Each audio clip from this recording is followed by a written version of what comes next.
Hello, welcome to the ad hoc Sunday stream. I'll just start shortly.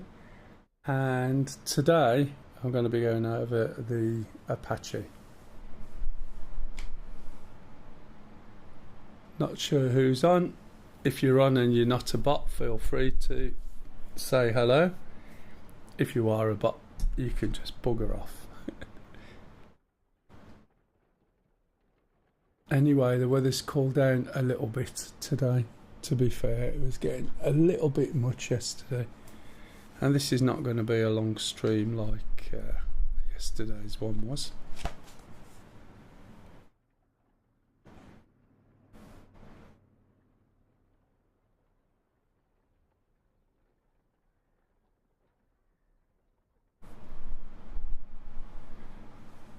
Again, hello, welcome to the stream.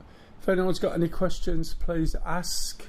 DCS has got a sale on at the moment, and everything that Eagle Dynamics have done themselves is half price, which is a pretty good deal. So if you're sort of interested in helicopters, now's the time to buy. And I would point out that if you want to fly this, I would start with the Huey, then the Shark, to get a grasp of how that handles, and then this first. You don't have to buy the other two, you can use free versions, and then just buy the one helicopter, although the helicopters I've mentioned are actually quite good. Is there anyone who's learning the Shark, learning the Apache at all at this point in time, or is it just people have wandered in? Because I've started streaming, if you see what I mean.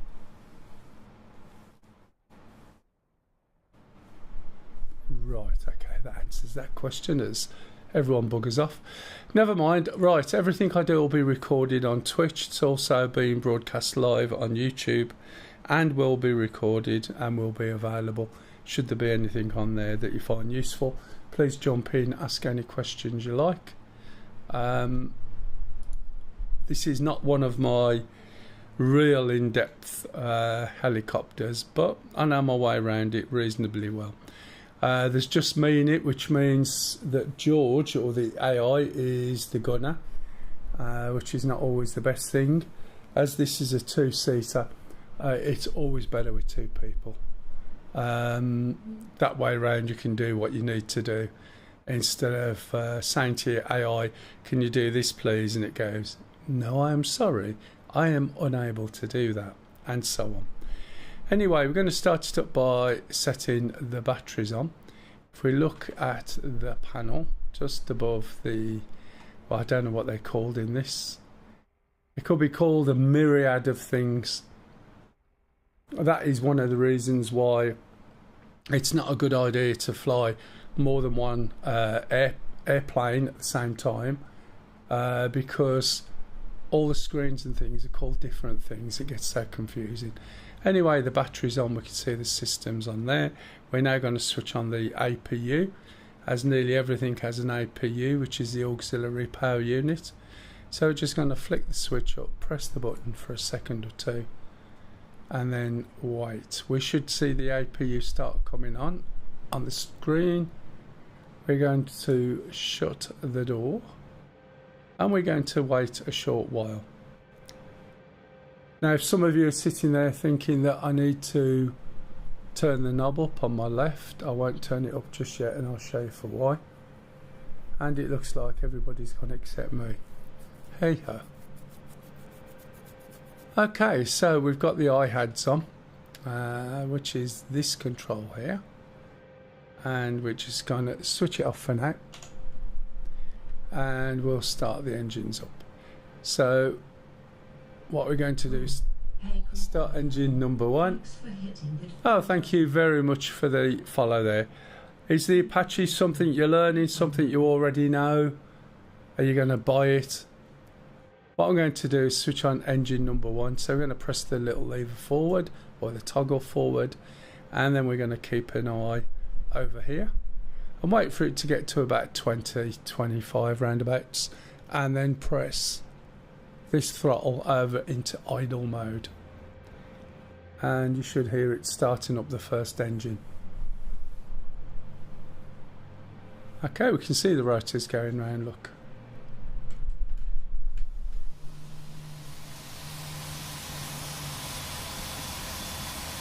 Right, so this is more just how this thing works, things you should be aware of, etc. Startup routine and some of the basics when you're flying. If you've got any problems with this, just ask.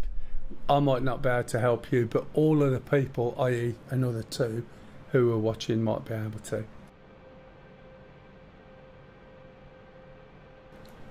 Okay, what we're waiting for now is this oil pressure to be below 70, which it is.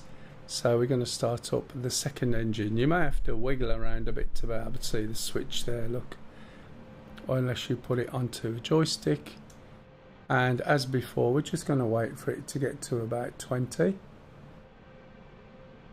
Or roundabouts, and then press the second engine into idle. So that's the second engine starting now.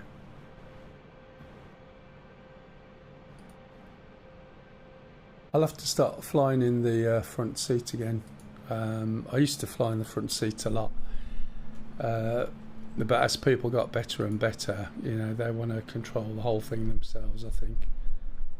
Sometimes nobody wants to be just the pilot, because it's like you're missing out.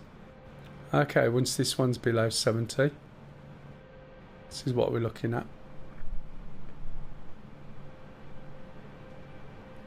Come on, get down there. There we go. We can now push the throttles forward. And this is going to give us full power.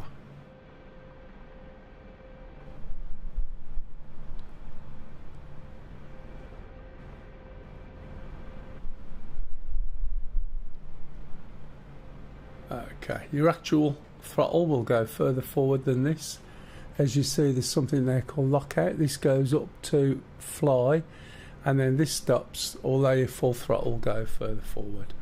I think it's equivalent to the same as the emergency warp power. So we're going to switch on ASC, util, and then we're going to switch on this nagging woman. There's nothing pointing at the moment. This is a training mission, so we haven't got anything going on. I'm going to switch to TSD, select show, and this is going to show what we can see on the navigation phase of our display. So if you look here, you can see phase and it's set to nav. So we want to be able to see where the CPG or the co-pilot gun is looking. And then we've also got, hey Bominator, we've also got a threat show phase. So when you click this button, you can see we've got phase nav, phase attack. Okay, so we're going to click on this now, and we're going to turn on threats and targets, which we'll see a little bit later on. Always turn this down a little bit. Okay, right, so let's have a look. If we go to TSD and perf, this is our in-ground effect, which if you've watched last week, the week before, I've mentioned about ground effect, but I'll explain again when we're there. This is the required ground effect, and this is outside of ground effect. At this moment in time, I don't believe we've got any weapons on. We're going to switch on the comms, and then I want to set this myself, so I'm going to go manual, click on VHF, and then go down here. Oops, I was looking over my glasses then, and then type the frequency we want, which is 127.000, and enter.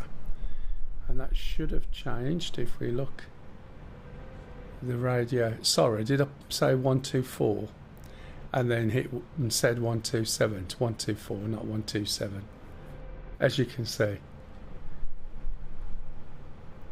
Okay, so I don't think we've got any weapons loaded, so we'll go and load some weapons. So MMA, mass mounted antenna or fire control radar, or as I call it when I'm explaining it to people, it's a stick with a hat on it. Very non-technical, but you can see what it is there, look.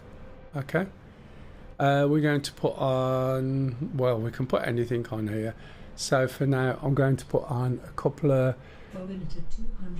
lasers. The forbidden cheese wheel. The forbidden cheese wheel, yeah. If you're flying by yourself, it just, this takes some of the skill out of it. As I said, it's much better when there's two of you.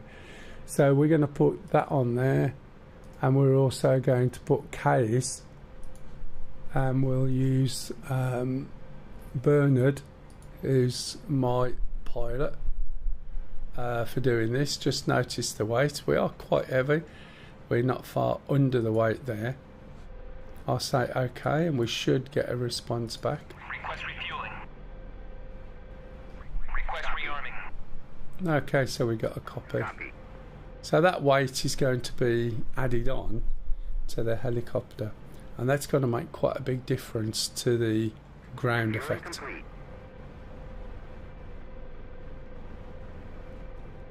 So I'm going to switch the squelches on here. This tends to have more effect, to be honest, when you're in SRS than in game comms. I'm going to switch countermeasures on first over to test, and then once it's on, I'm just going to arm them for now. We're also going to set the standby attitude indicator. Come on.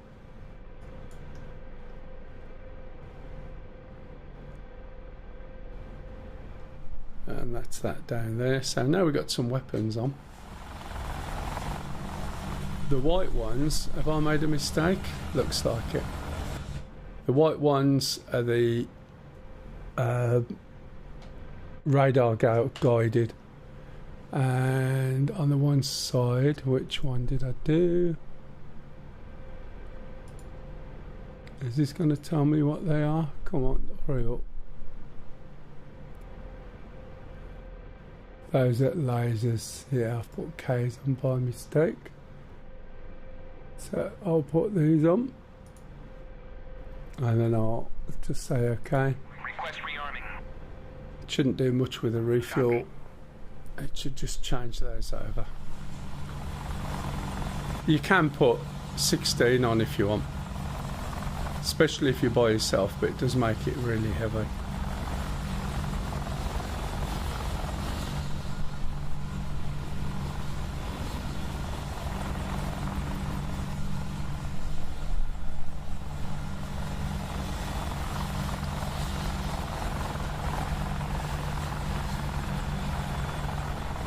Hopefully it changes it. There we go.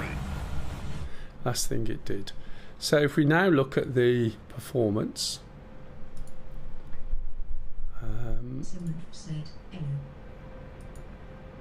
hey, hello, Cement TV, is that right? Welcome to the channel. If you've got any questions, please ask. As I said, my knowledge and depth of this is not as great as some of the other things, so you just bear with. If I say anything that's complete bollocks, please feel free to jump in and correct me. So now we can see, look, the inside ground effect is 81, the outside ground effect is 102, so we are flying quite heavy. Usually it starts to squeal a little bit when you're over 100, and if you go much more over that and try and demand more power from it, it will start reducing the RPM and you'll start to drop out the sky. Usually when there's a anti-torque rotor or tail rotor, it will lose effectiveness. It'll be the tail rotor to go first. You'll start to spin and drop. Okay, so just be aware of that when you're loading weapons on. Speaking of weapons, we want the acquisition. We can look at what the gunner is looking at. but to be honest, we'll be looking at the TAD for now, or the TADs. We can use whatever we want to see. Acquisition, yeah, that's right. We can see whatever we want basically, and all it's meaning, let me show you, is when I put the IHADs back on, this indicator here is what will be indicating of the thing that we've selected there. Obviously it's a little bit different from the gunner's point of view. Looking at the IHADs, this is forward, and then we've got a couple of lines that we can see, which is where we are looking, where the co-pilot's looking, but this will show us where the co-pilot's looking specifically, or the TADS is pointing, etc., or a weapon. Thank you for the follow. Thanks for hitting the follow. I fly the A10C, and I'm going through doing a training course for that as well, for somebody. I used to fly the F-18 and the AV-8. I've got the F-16, I've got the F-14. I haven't flown them yet, to be honest. And the F-14's changing already before I get to fly it. Have you got a particular question? Or, I mean, what you've got to bear in mind, the people who are watching are probably also fly DCS. Right, they're not all completely new. Oh, you just picked it up in the sale. Right, which one's the Fulcrum? Is that the MiG 27, is it? MiG 27, 28? When it comes to knowledge of all the military stuff, my knowledge is awful. I have to tell Sam's by... That's... I've got that as well, yeah. I haven't flown it yet. I haven't flown it. These are things I'm getting round to. The C-130. I've got so many modules. I've been flying these things for years. And I'll buy them pre-release. But they're such a pain in the ass when they're not complete. Because what happens is stuff changes around.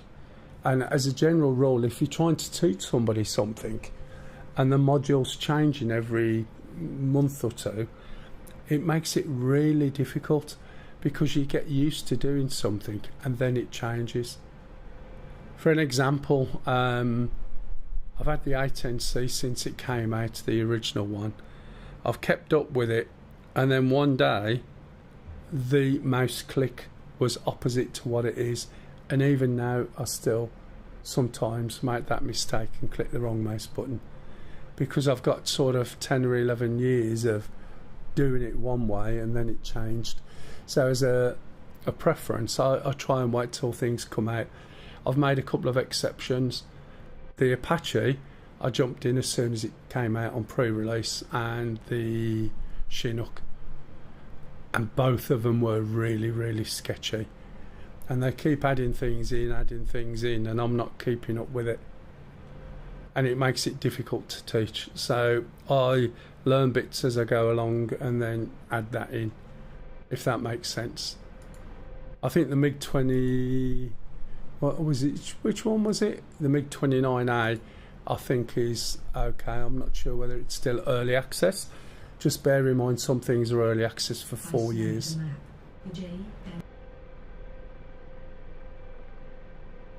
Ah, right, okay. No, that's fair enough. That's fair enough. I think I managed I think I got the C-130 just before that come out.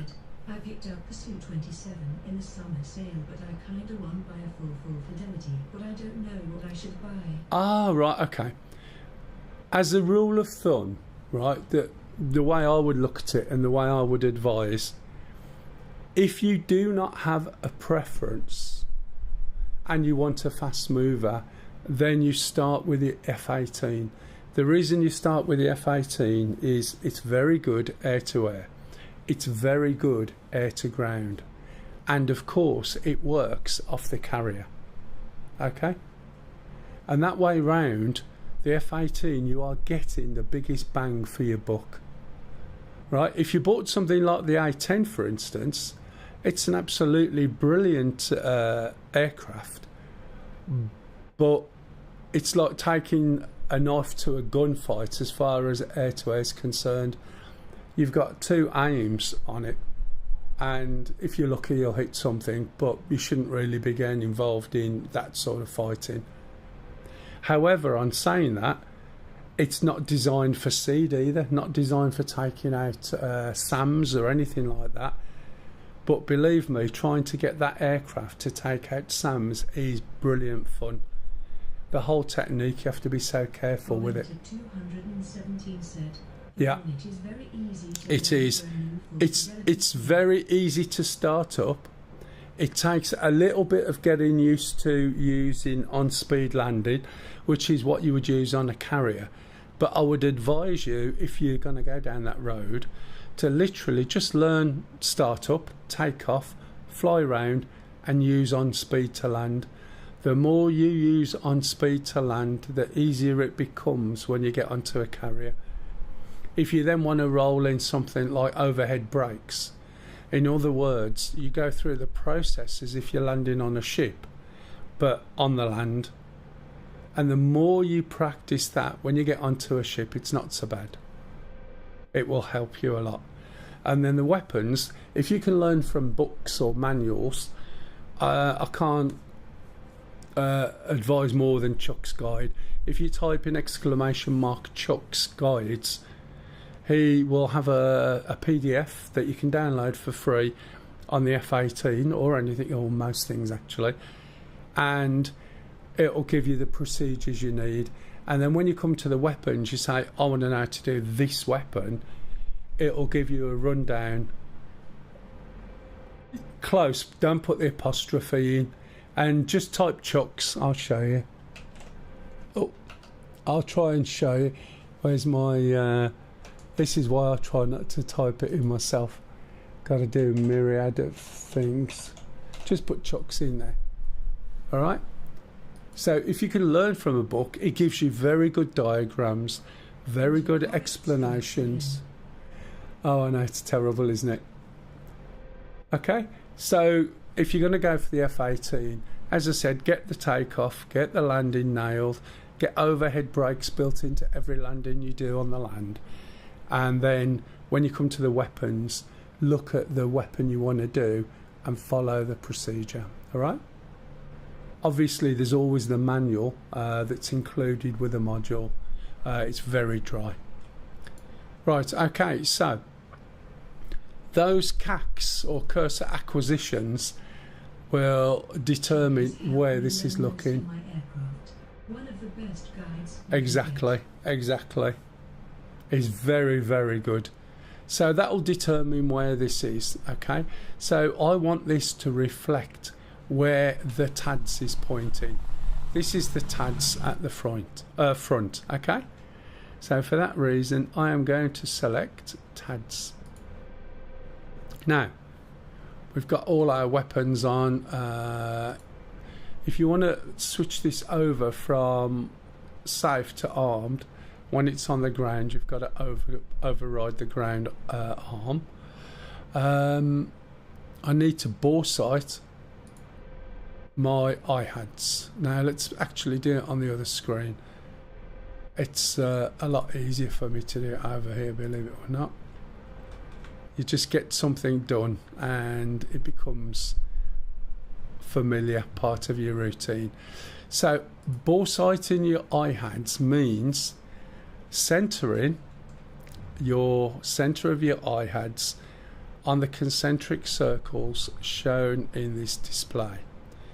Now, as you notice, there aren't any at the moment. So one of the first things you do when you start up the Apache, and this is for the pilot seat and the co-pilot gunner, is you turn this little knob up here. Okay? Internal lighting, I think it is. And you turn it all the way up, and now you can see the concentric circles. Now when I'm explaining everything, and the fact I can't read any of this, I have to keep zooming in, and I'm constantly zooming in and changing my view, moving my center point of my view and all sorts. So what I tend to do is sit back and relax adjust this to just under there, and then base my center on me being in that position.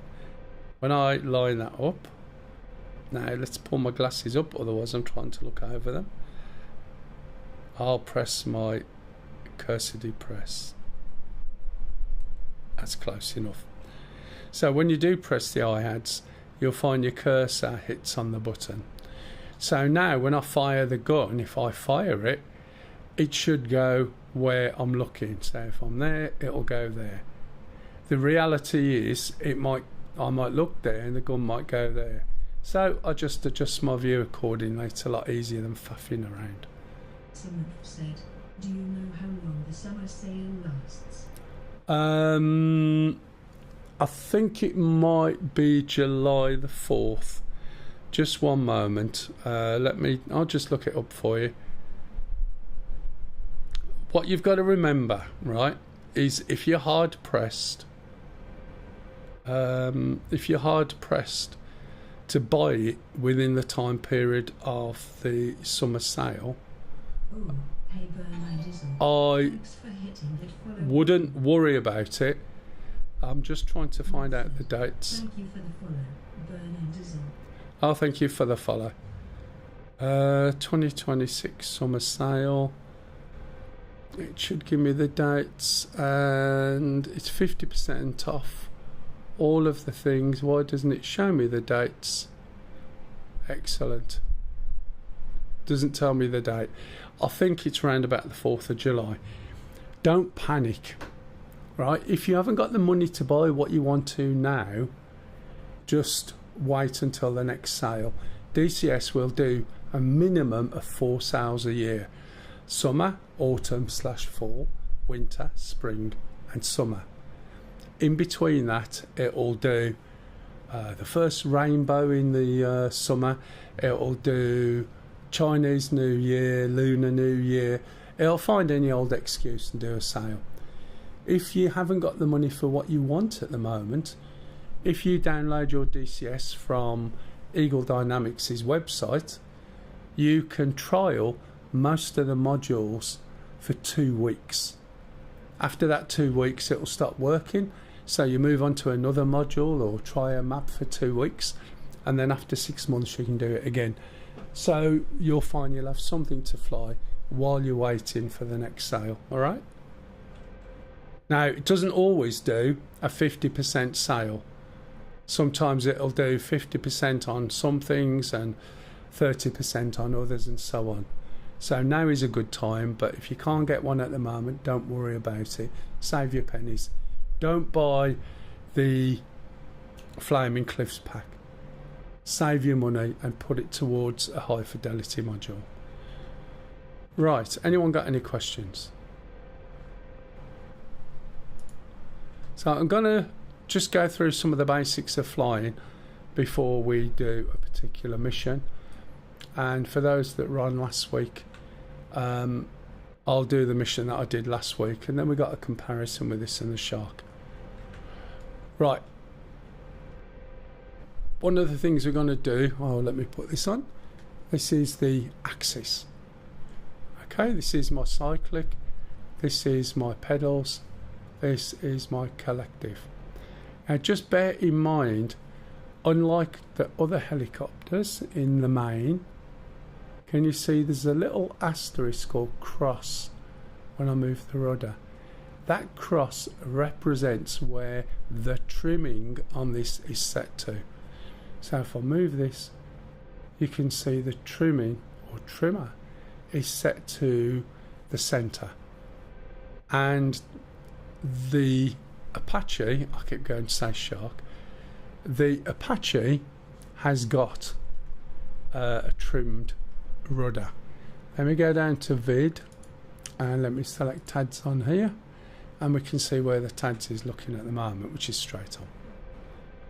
Okay, so when we take off, we're just going to give it a little bit of left stick, little bit of left rudder, and slowly increase the collective.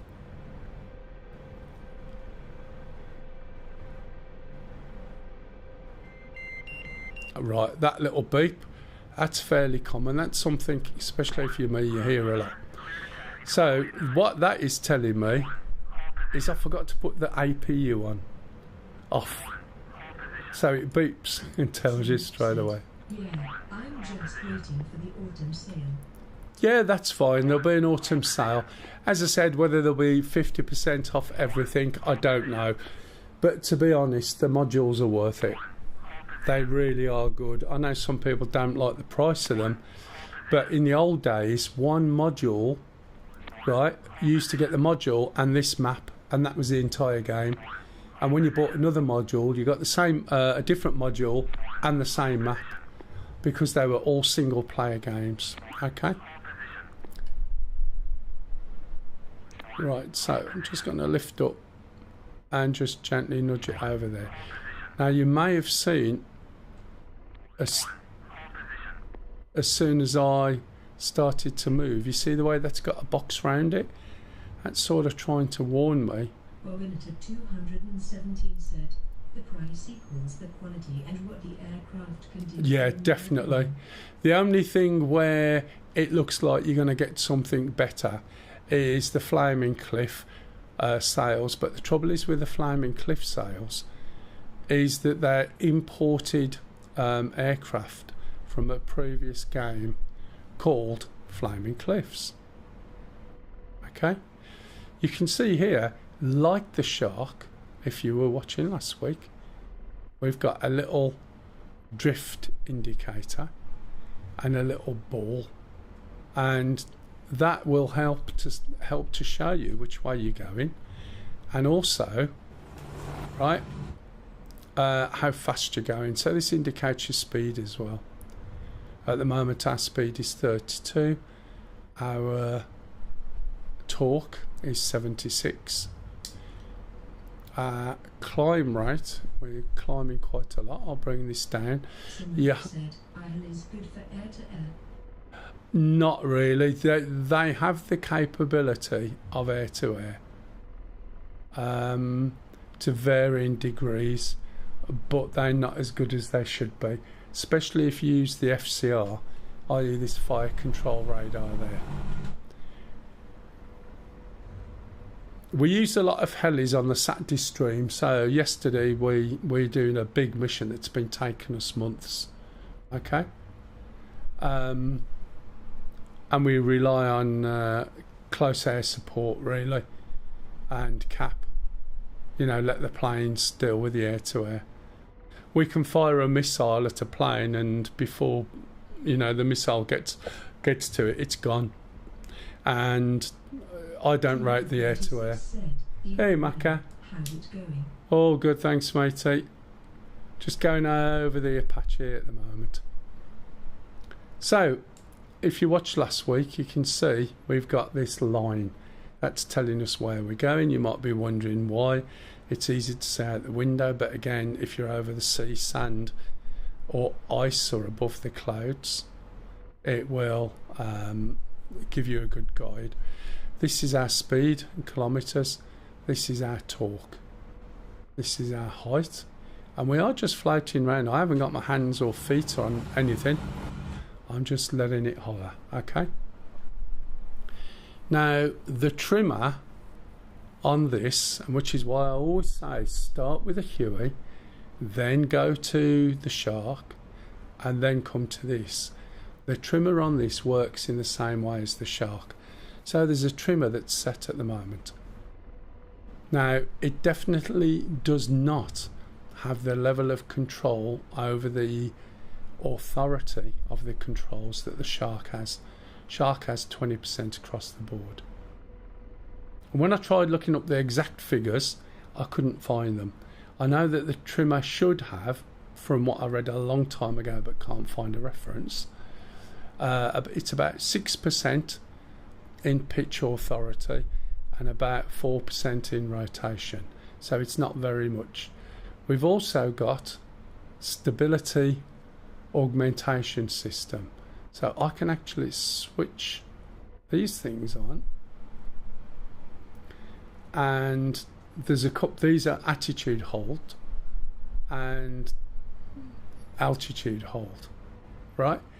And these will actually maintain whatever you're doing, maintain your attitude.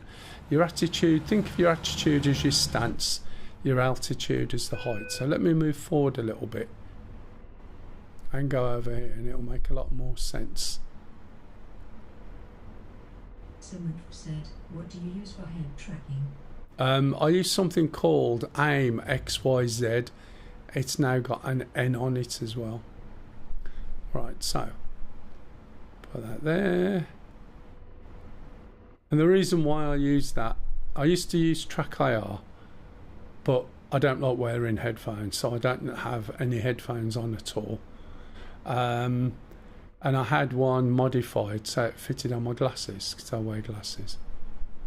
However, it broke a couple of times. I've broken 2 or 3. Barbic said, Admel 1, 2, 3, 4, 5, are you saying that I have attitude? Oh, you always have attitude. You're right, Barbie.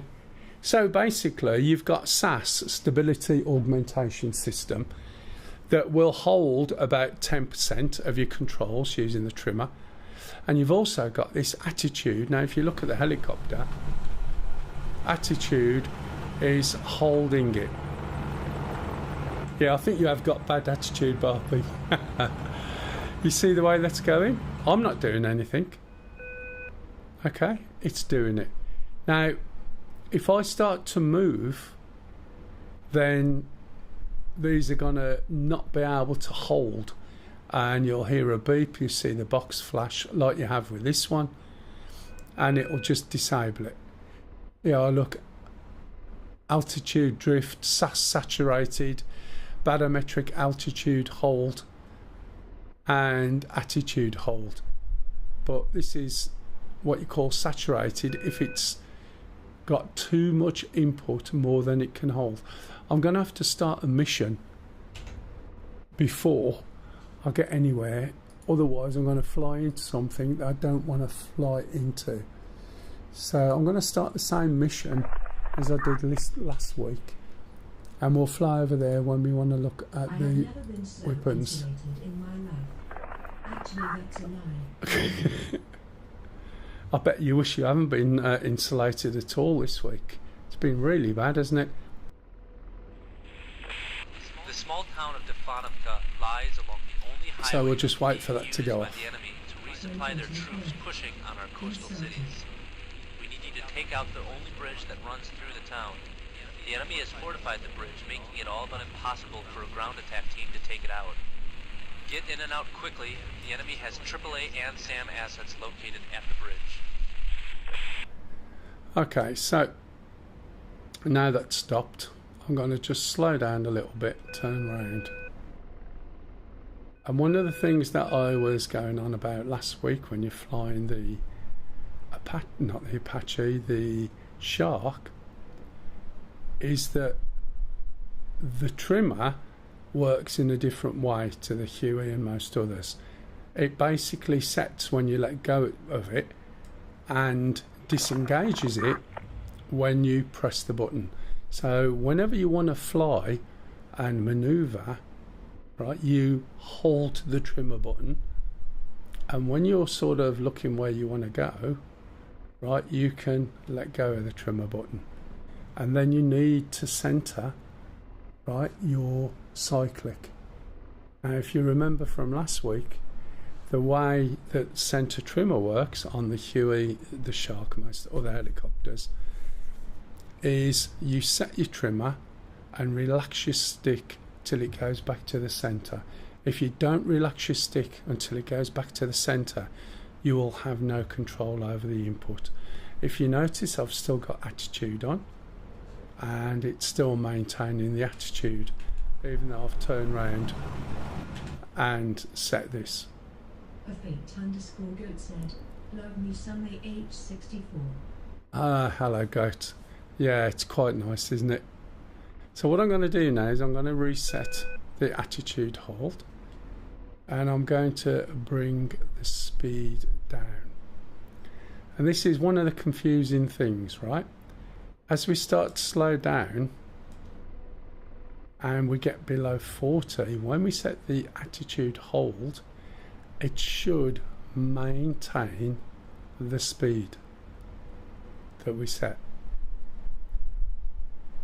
So let's have a look. Let's slow it down a bit more. Still holding the trimmer in, which is disengaging it. If you remember, I showed you the in-ground effect and outside ground effect hover. I'm not going to hover, I'm just going to get below 40. But as I slow down, I'm going to need more torque. Also set your stabilizer.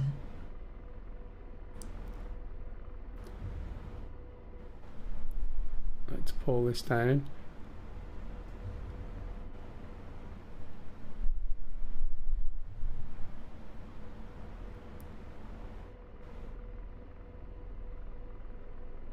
Okay, so what should happen now, I believe, is when I switch on the attitude, just let this settle a little bit. You see it's doing 34, 35 or roundabouts. If I increase my height, we'll do that, it should maintain this speed plus or minus 2 or 3. So you can see I'm starting to climb.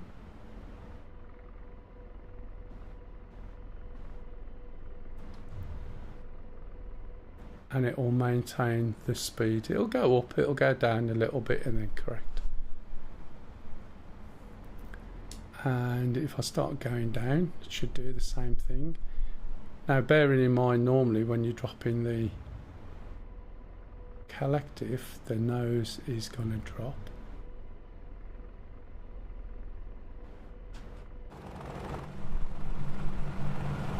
You can see it's coming down, look. Slowly.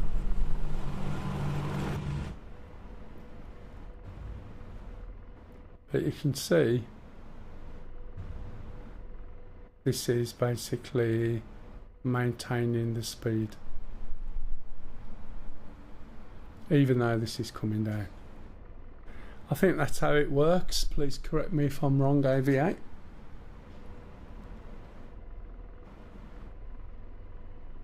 Okay. And this is what confuses people. Well, Karen said, "Hey, I'm kinda new to DCS, only flying F5E right now. I'm waiting for my hunters to arrive to start playing more. Is there a demand in DCS community for second pilots, like WSO/Rios? Because that's what I'm interested in doing." I think so. I'm pretty sure if you... I mean, to be honest, I would... _goat said, Oh, don't worry about it at the moment. Yeah, I was going to say... Always need second seat. Yeah, there's. You go on somewhere and say, does anybody need a CPG or whatever, or a Rio, and there will be people saying yes. Just bear in mind, just because you're in the second seat, you still have to own the module that you want to fly second seat in, which does seem a little bit odd, but the amount of work that goes into each seat is the module, if you see what I mean. It's not like where you can jump in and you're just doing something which is negligible. Can you see how low I am now and I'm still maintaining speed? So you would need the modules that you want to fly in. I mean, if to be honest, I would rather have somebody flying for me and I'll be the gunner, usually. And I'm finding that as people get more and more used to the Apache, there's a couple of people I know will switch seats, although that's not great. But people prefer to shoot rather than to fly. You know, flying, it sometimes feels like you're just carrying them there. Yeah, don't worry about that. We haven't got there yet. Don't worry. Well, Karen said, "Okay, that's nice to know. Thank you." Yeah. Yeah, owning a module isn't an issue. Yeah, it's like on a Saturday when we play. I would rather be in the front seat. All right, see you, Maka. Hello, Camel. D_Camel said, "Mel has never offered to gun for me. I can't be good enough." When was the last time you came in to fly with us. Thanks for the follow. Okay, right, so we've established that the attitude, right, when it's below 40, hold your speed. When it's above 40, it is more of an attitude holder, okay? The trimmer works the same way as the shark, but the authority over your controls is not as great. Now, when you see somebody auto hover in a shark, it's pretty amazing how still it will hold it. But the truth of the matter is you can do that with this as well. Now, I'm a little bit heavy at the moment. Maybe I should have done this empty. But if you reset, hold your trimmer, and then slow this down, and we'll just pull this down as slow as we can get it. You can see the speed on the left hand side.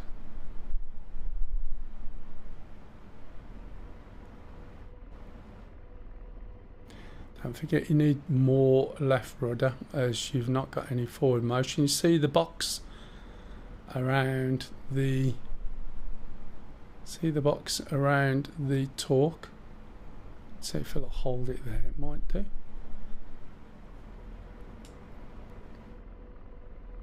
So I don't think I was going slow enough yet,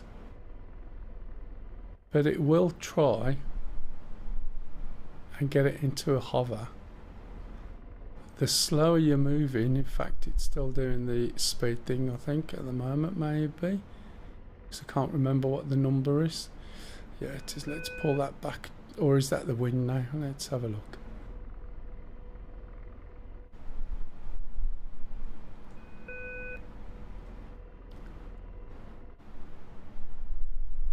That's it doing it, by the way, not me.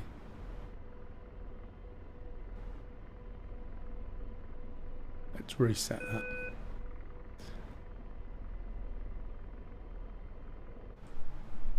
Let's get control back. We're going backwards a little bit.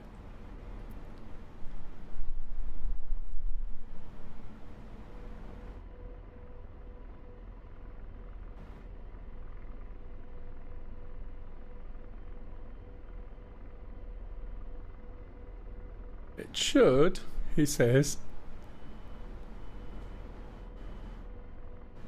when it's not quite so heavy, should sort of get into a hover. And when it's in a hover, which is a bit easy to do when it's not quite so windy, and also when it's not quite so heavy, and it'll just sit there just the same as a shark will. And a shark basically takes a GPS reading and then uses its trimming function to adjust and keep it in position. Not sure whether this is similar. I don't think it takes a reading. I think, am I right? You'll have to correct me on this, Aviate. Is this indicating wind speed when we're hovering? Because we're certainly not moving. I just wanted to check to make sure. But you see, this can sit here just like this, and then we can bob up and down and utilise the FCR to look over hills and things. And this is outside ground effect. Ground effect is the effect of the wash that comes from your blades hitting a solid surface, bouncing back up and supporting the helicopter. Okay? When you're close to the ground or a solid object. No, you can apply attitude holding bar out. Below 5 knots. No, it's below 5, is it? 60 feet on the H64. Okay, right. Thank you.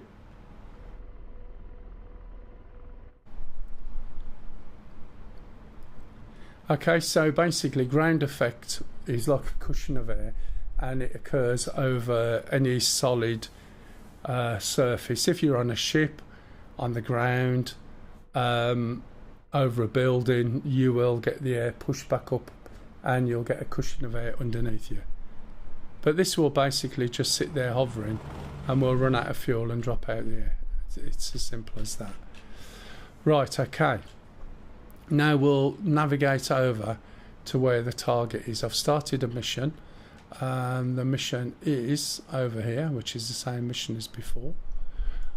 Oh no, it's not that one, is it? It's this one. It said, just got Quest 3 VR running and flew some pattern work for the last hour in Me 8. I am in love again. Oh, right. 2 years since Oh, last really? year.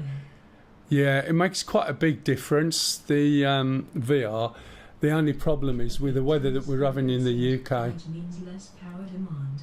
On your puff page, Yeah. it will tell you how much power or torque required for rage and loads depending on mass. Yeah, I covered that one off at the beginning. Thank you for the follow. Hey, Munich 94.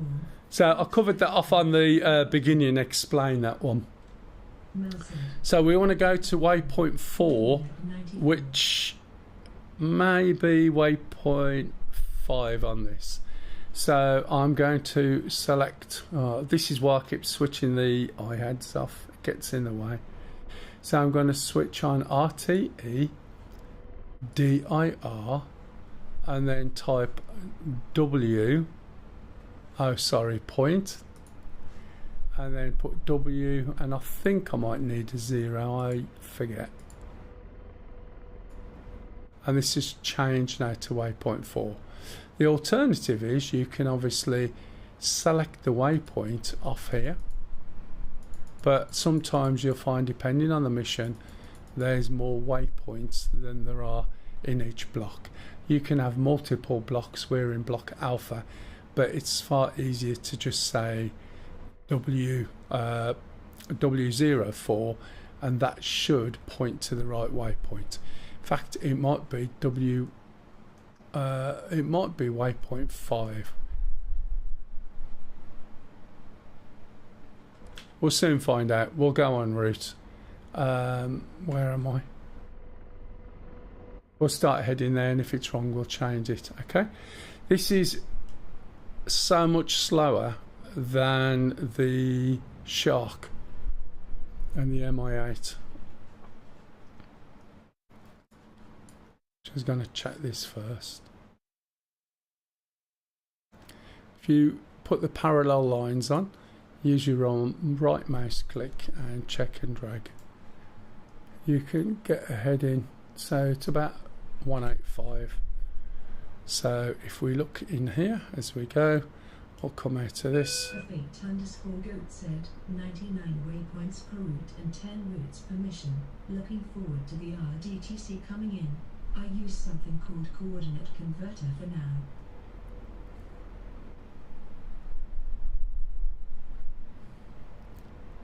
I'd say it's about 185 or that direction.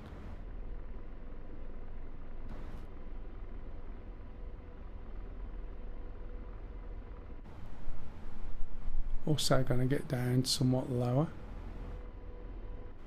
As we start to move forward, we can start to reduce the torque, which is the same for any helicopter.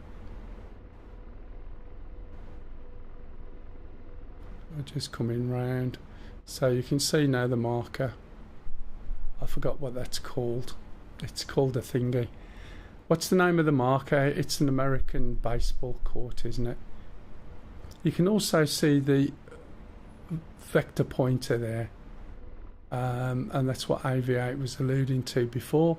If that's not in line, then it means usually that your tail and your nose is slightly out, and that tells you the actual direction you're going. Just let go of my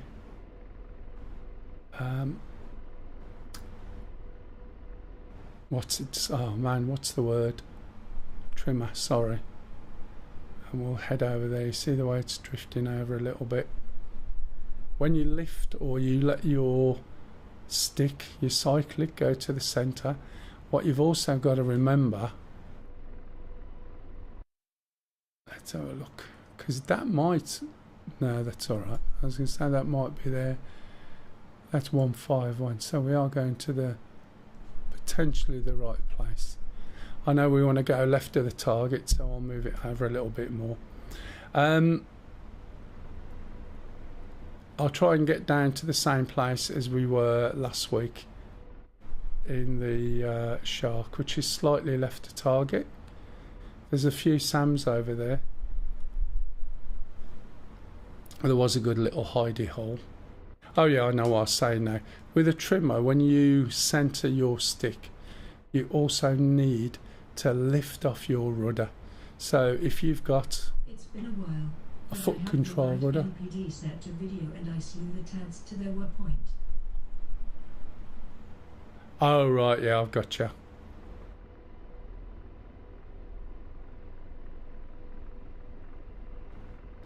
What I was going to do initially is use the FCR. I know when I'm going hill-wise, I know what's down there. Although, I must admit, since we first started using this mission years and years ago, there's more SAM defences there than there used to be. Let's pull this down just a little bit. If we get too close, we will get shot. But there's a nice little hidey hole that we can hover in. Now, I haven't switched on the co-pilot gunner. Also, I haven't put this on yet. Oh, I have bypassed. What we're going to do is go down there, excuse me. And before we can fire anything, if we're using the FCR for instance, we must get the co-pilot gunner enabled. And that's a long press of the consent. Copy. And now he'll start doing his thing. One of the problems with a co-pilot gunner is you're in a position Helmet's port sided. and there's a target and you'll go fire and you go, can't fire at the moment for some reason. Another time he will. Startup complete. He's a little bit too intermittent. So we'll fly down there and we'll see how we get on. Have you discussed tactics yet? No. 30 feet is primary small arms range. No flight or above 3,000 feet is transit heights in threat areas. No, it's not at that level yet. This is really basic stuff. It's more about some of the flying, some of the handling of it. Where SAS comes in and trimmers and that basically. And the comparisons. What I usually say, because the 2 weeks ago I did the Huey because I was actually training somebody on the Huey, and then I thought next week, because there was a sale on, I thought I may as well go through the Shark and explain all the trimming on there with a view to, if you want to fly this, learn the Huey, learn the Shark, only, you know, for the trimming and how it handles, and then do this, and it'll just make life a lot easier basically.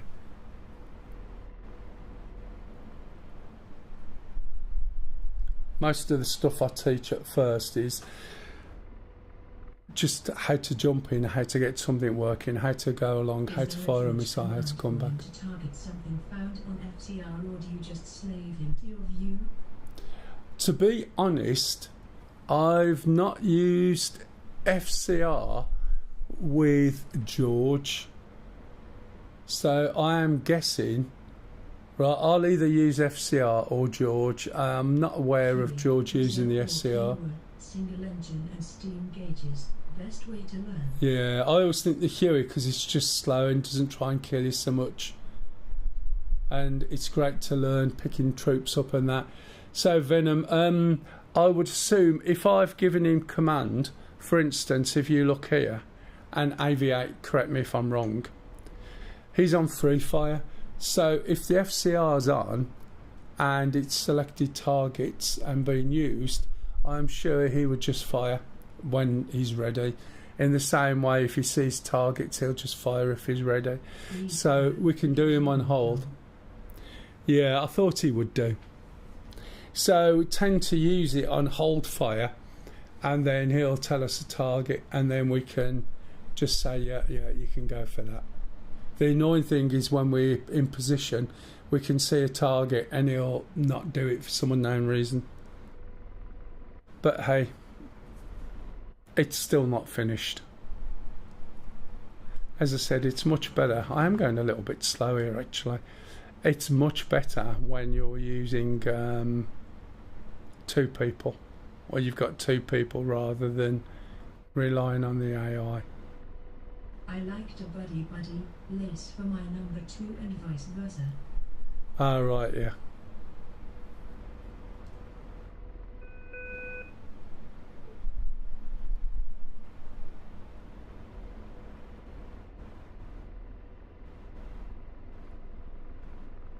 Just bringing the collective back up. Yeah, stop your blarting. You can see the way that's dropped. Literally, that's where we would hit if I left it as it is. So I need to bring this up so that we're not going to pile into the bottom of those trees. The flight model's going to be changed again on this, isn't it, apparently? Looks like we're going straight to target now when I don't necessarily want to, but we'll see. And we're flying a little bit. Crabbing is where the tail is slightly out and the nose is there, but the direction is slightly over from that. Let's bring this round. Where's your cup, man? It's over to my right. It's that big thing with a handle on it. Was that a deep sigh? Yeah. Jeez. Need new firmware again. I'll keep trying.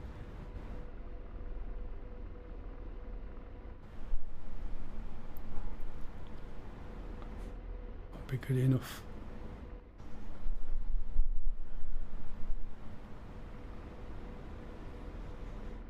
D_Camel said, remember where is off button is Lisa.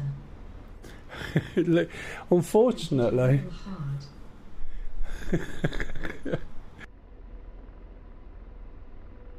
It's a little bit like Alexa, you know, you have to pull the plug. But the trouble is, you know, you get these benefits and you get this what's-its.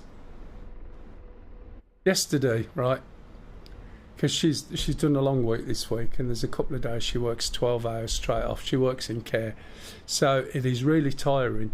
In a care home, the temperature is normally about 30. So when the temperature's 30 odd outside, you can imagine what it's like in the care home. There's no aircon and it's just wiped her out. So yesterday she spent most of her time going to sleep. Constantly, right? She was just dropping off. Then she wanted to watch a film. Are you going to stay awake? I'll try. 20 minutes. 20 minutes in, that's it, gone. So we end up watching a film in like 3 parts.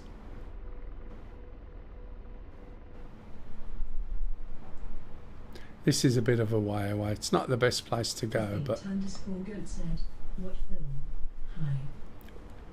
Oh, hiya. Hi, Optimum.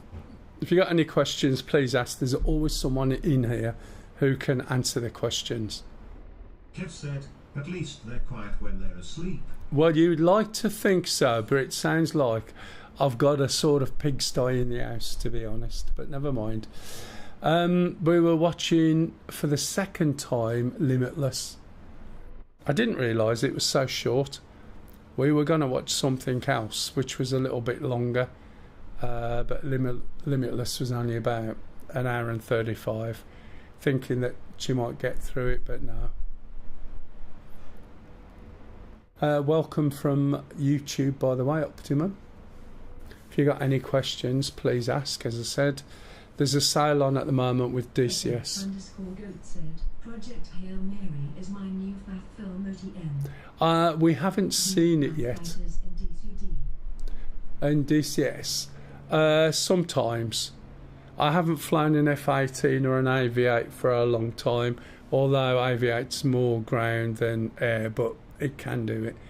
The biggest plane I'll fly, the one more often, is the A10C. The missions that we're doing... Do you fly fighters in DCS? Yeah, I did. That's the one I just answered. The one that... the mission we're doing on a Saturday... as soon as you get your A10 up, even if you've got an escort, you'll be shot down by fighters really quick, and it makes it really difficult to use the A10 in any meaningful manner. So we tend to fly a lot of helicopters and let others do cap. Why have they removed the dislike button on YouTube Shorts? Have they removed the dislike button? It's probably some... You're going to get me started now, aren't you? Yep. No, I didn't. It's probably because, just in case somebody looks at it and then goes and does something to themselves because somebody doesn't like it. And before you know where you are, the parents are standing there with a picture outside number 10. Oh, the A10 is brilliant. It's such a nice plane to fly. Do you know what I mean, Kev? It might offend somebody. I had my rant yesterday and you're going to make me rant again. If you're Don't not... make him rant, Kev. Don't make him rant. When I actually meet up with you, you're going to get it from me. Can you hear this, Kev? My Saggy Naggy bot is set to loud at the moment. Thank you, Saggy Naggy. Let me try your diabetic sample. Oh, Lise. What? That drink is what you would give to kids. Mm. No, what I mean is you haven't put enough orange or stuff in. Needs to be a bit stronger. Uh-huh. Is that you ignoring me? Yes. As always.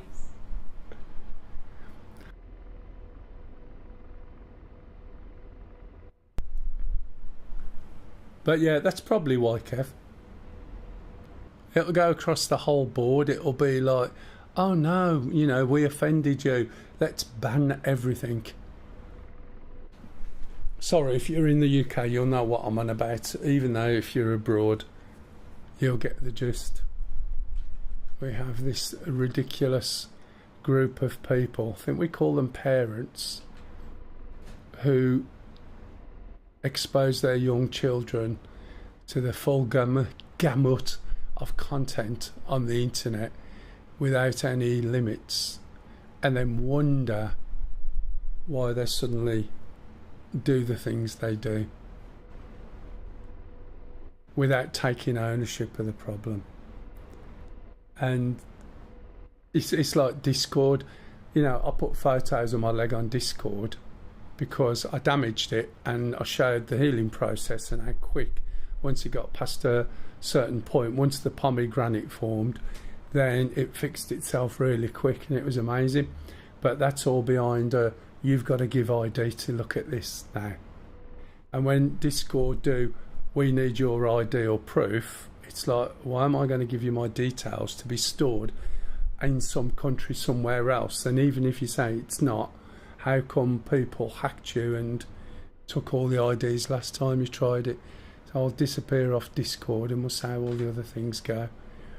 I don't use YouTube, I don't use Facebook and all that malarkey anyway. I have better things to do with my life. Parents should take care of what kids watch. Oh man, my example yesterday I think was spot on. Imagine you're a family, you've got kids aged from say 9 upwards. You decide to have a picnic on the edge of a motorway. The motorways in the UK, usually relatively steep banks with the main roads doing 70 miles an hour. And you say to your kids, here's a ball, let's throw it down there, you go and play football on that road. And then when your kids are no longer with us, you go and stand outside the Prime Minister with a photo saying, we need to ban motorways. Do you know what I mean? And any parent, right, who gives their kids smartphones and unfettered access to the internet, I'm sorry, but it's your fault. It's the opposite of goodwill hunting, where he hugs him and he says, it's not your fault. In this case, I'm very sorry, it is your fault. And if you say, well, I didn't know, I didn't understand, that's like saying, here's a gun, kids, here's some bullets, have fun. Oh, you've shot somebody. I didn't know that would happen. Ban motorways what? Ban motorways. Well, that's the same. That's my simile of it. Rather extreme. You know, they'd get run over because they're playing in 70 mile an hour traffic. But rather than the parents saying, shit, that was irresponsible of us doing that. Why Starmer resign? No, the other guy coming in is supposed to be worse on this.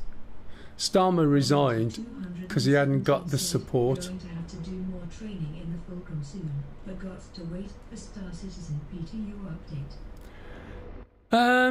Yeah, I haven't played it since 4.8. I usually stream it on a Sunday, but to be honest,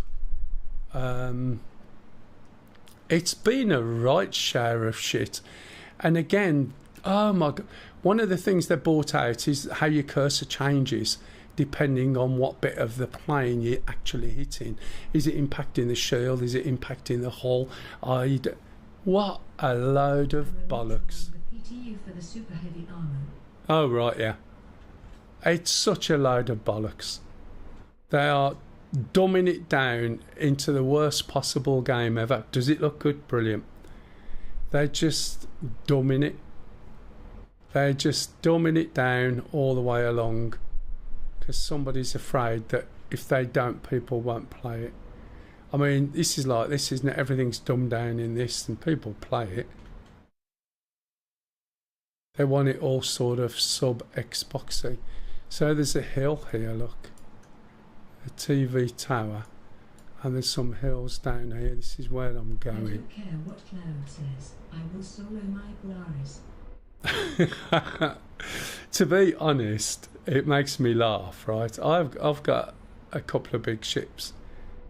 And I would prefer it that if I'm going to solo something, if it's a big ship, then all I can do is fly it.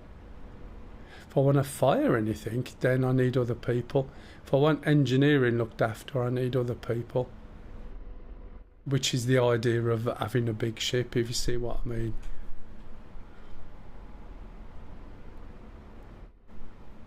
You know, you can do what you need to do. That's like having a ship in real life. And the guy who's flying it can do absolutely everything on the ship, which is a bit of a high expectation, isn't it? No. I'm watching them when they're singing songs about people and presidents and that, and I'm watching how many people turn up to some of the towns. It's quite funny. But as far as football goes, no, I'm not watching it. I never used to play football at all. I used to play rugby. Sorry about talking in your right ear. I used to play rugby from school in teams and that, and other sports, but never football. Excuse me. But I don't even watch rugby either. I'm a player rather than a watcher. I've just noticed going over these trees as well, I'm getting a very small micro stutter on my end. I can't tell what it's doing on everything else. Not sure whether it's just getting a bit warm. I don't normally get that at all. But I've noticed it's only a couple of frames. Can you see down here? This is where you have to watch. And I see videos where this is like really chunky. And it's not normally like that, but something's changed. I'm not sure what yet. Oh man. It's a long way down to this one, isn't it? I'm supposed to be doing an A10 training on Wednesday. But unfortunately it was too hot. And the person I was doing the training couldn't cope with the heat, which is understandable.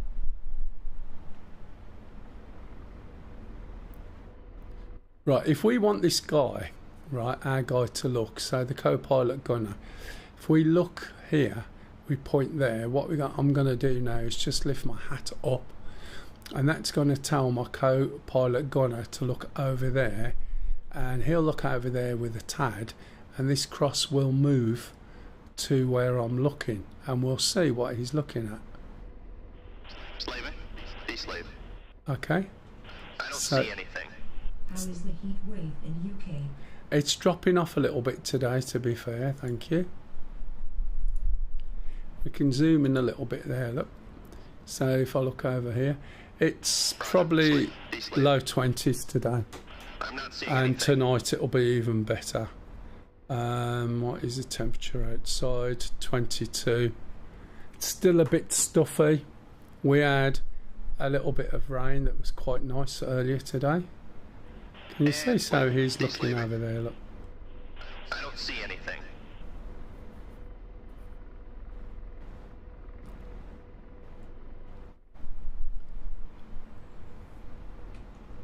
Now, the woman down here is quiet at the moment, or the woman down here. I'll turn her up just to make sure.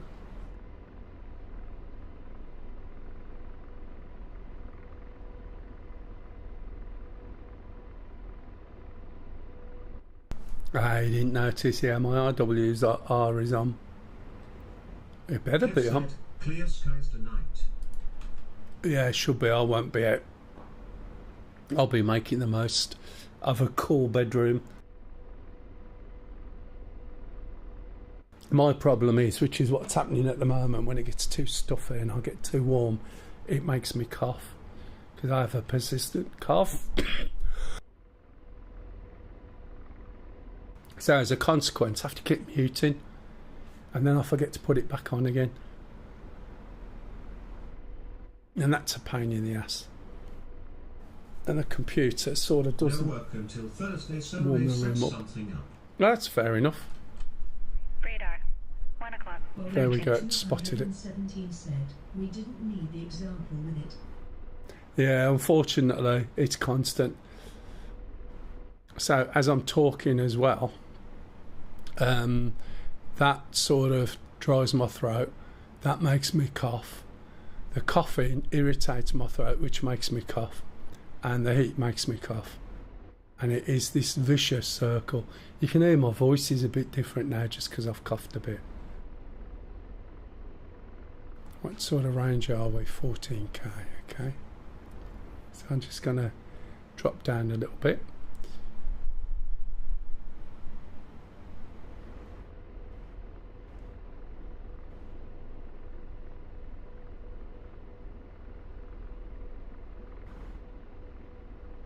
Do you work in aviation? No. I know very little or next to nothing about aircraft or anything. The reason why I sort of learn some of the things that I do is I've been doing IT for God knows how long, and it's just one of those things, how things work. So I was flying at IL-2 1946 when that come out. Also things like Apache longbow, B-17, can't remember the name of the Radar. game. 2 o'clock. Microsoft Flight Sim. I started on in IT, in computers about 1982.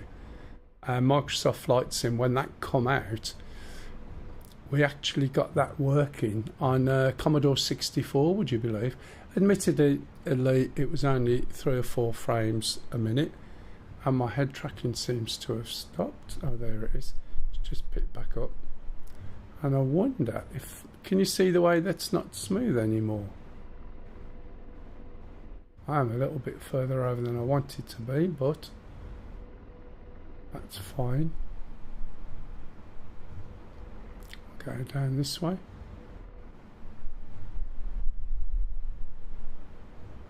We're only 10 kilometres off, actually. I might stay on this route and then come up from the left. So yeah, it's just the nature of how things work, isn't it? I also did animation and graphics at one point, so going back when 3D Studio was in DOS, I released 1 or 2, and I appreciate the way games and where they've got to, how the things work, how the technology works. And it also amuses me how everybody's so et up on FPS. I'm wondering why, you know, the resolution they play and why it's not doing a bazillion frames a second without actually stopping to understand how much data that actually is trying to shift. You know, it's from a real... Oh, look. I'm a little bit closer than I thought. This is going to be bad. Rotor RPM low. SA-15, rotor RPM low. Tracking. That is a lot closer than I thought. Let's go over this way. And we'll use the terrain. I was quite surprised. I didn't expect that, to be honest. This place used to just have... I am studying IT engineering too. Oh yeah, what is it you're looking at? Back in the day, I was an MCSC with cybersecurity, CCNA, CCNP. So it was all the Microsoft side and all the Cisco comms. But then eventually, as I got older, because I'm really old, I couldn't be bothered.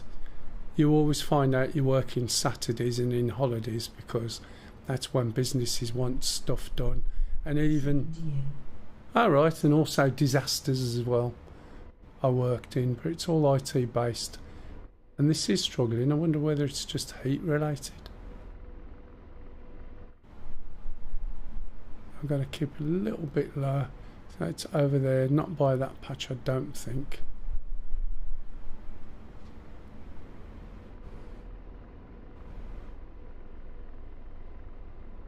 So is this like a degree course, is it, or Radar.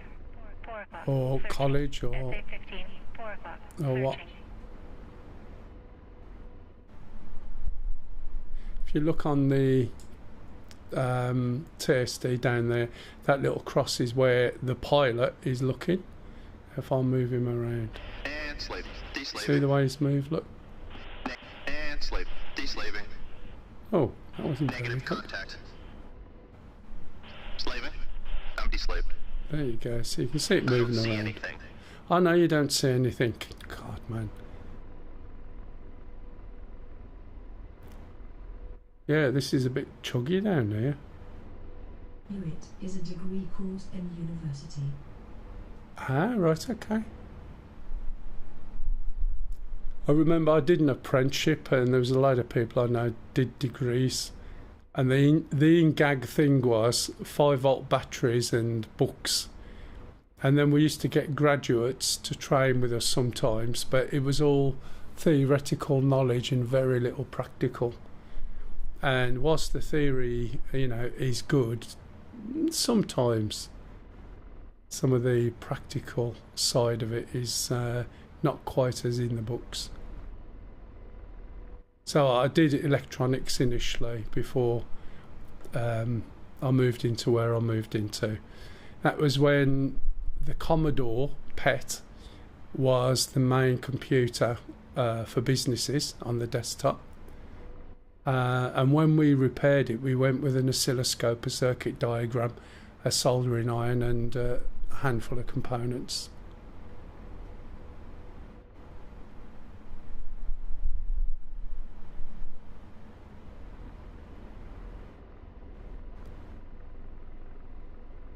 What sort of range are we? 9k. Go behind this hill.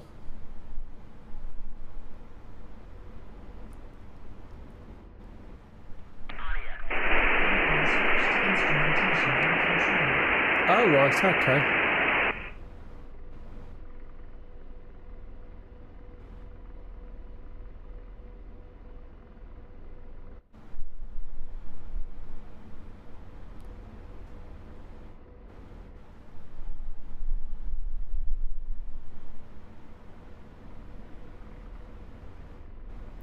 Yeah, this is a bit chunky. You seen it a bit chunky, Kev?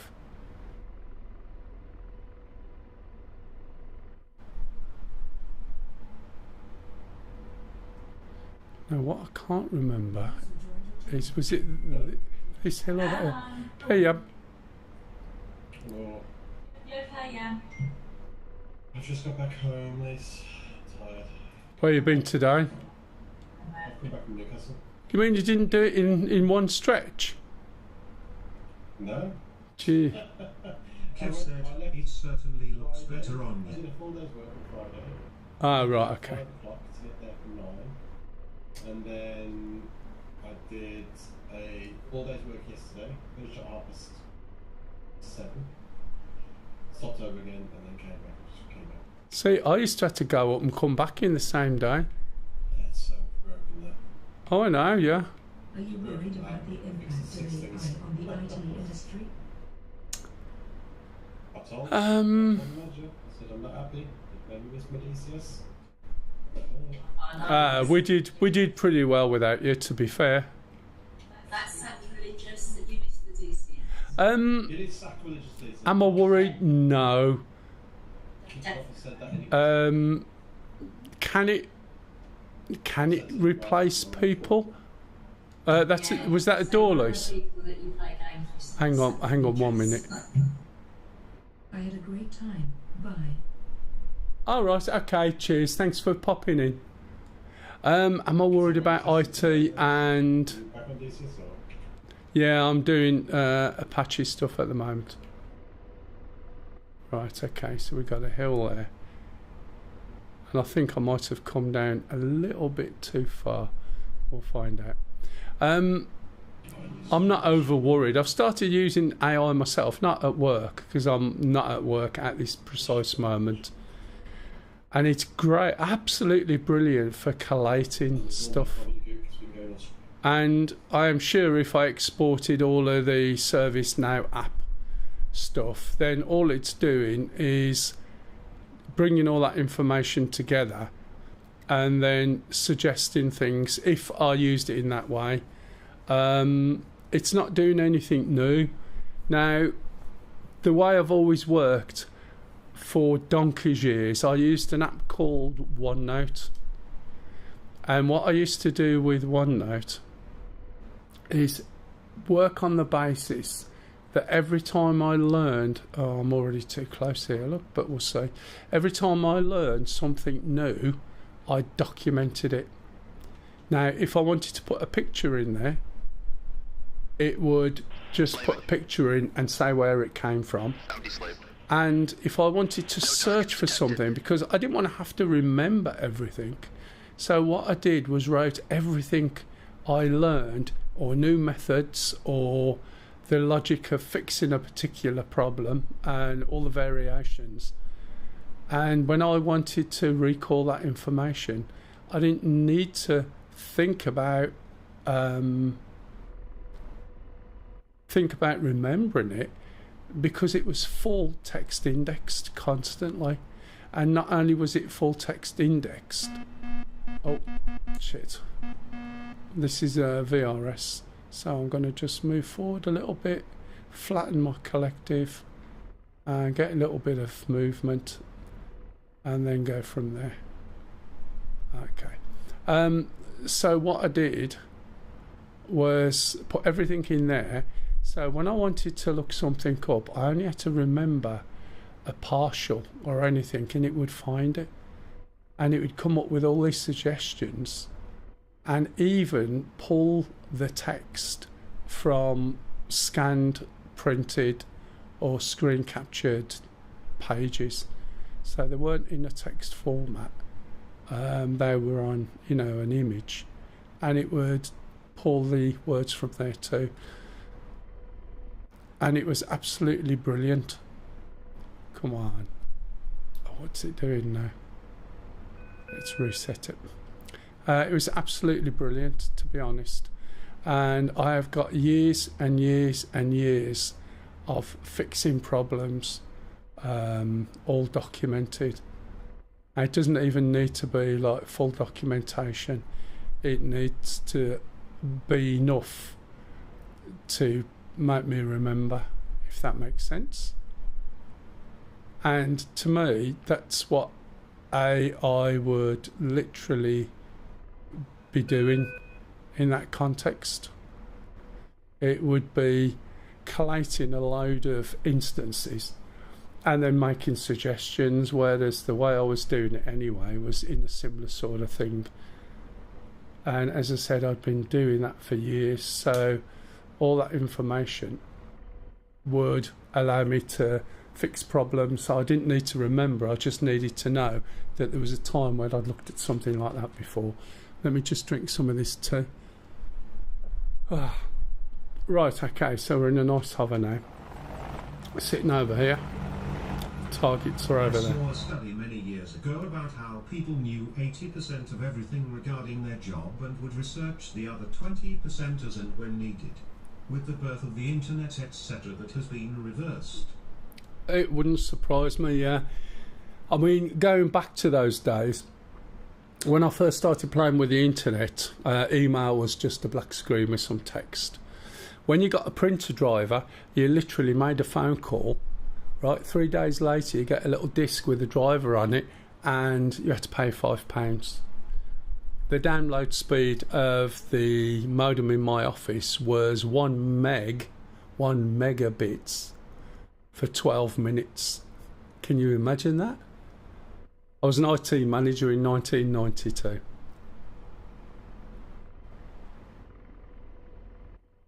One meg, and the infancy of comms and everything there, and IP and everything was all relatively new, but I never did all the qualifications till later. Right, sorry, I'm gulping this tea down. Being the English person I am, you know, it gets really hot outside, so you have a cup of tea. Bizarre.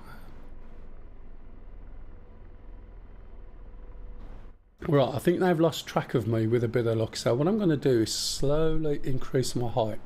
We are extremely close to the targets, closer than I should really be. Here he comes, Bobby Nater. Oh, I should have maybe been back just a little bit more. In fact, one of the things I think I might do is I'm going to use the FCR, because I think that's going to be a lot easier to use under these circumstances. So let's go and switch on to the FCR. So the FCR is fire control radar, okay? And there's a couple of little things we can do here. First of all, we just switch it on. Bernard has already switched it all on and put it into functioning mode. So what I'm going to do first of all is go over here. Now, one of the really annoying things, and I say annoying because I want this to be on the TADS, this screen here, okay?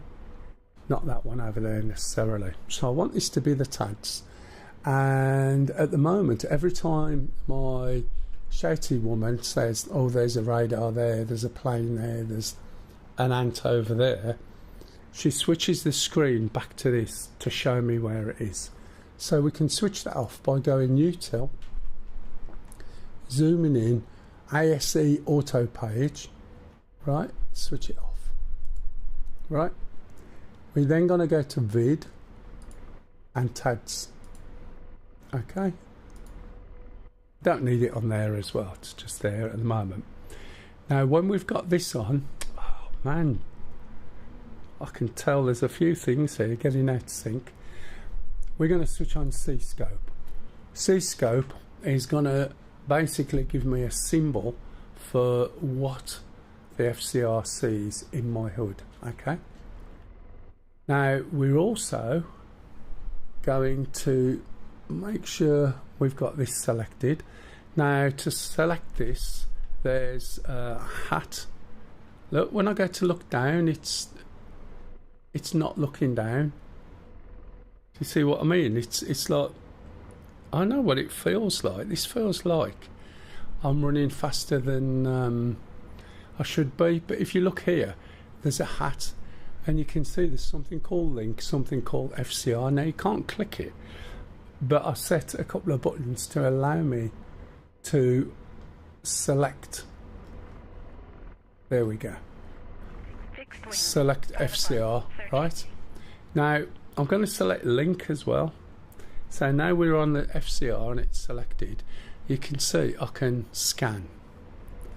I'm going to make sure this side on here, the TADS, is definitely selected and I'm on the TADS page, and then I'm going to select link, and hopefully that worked.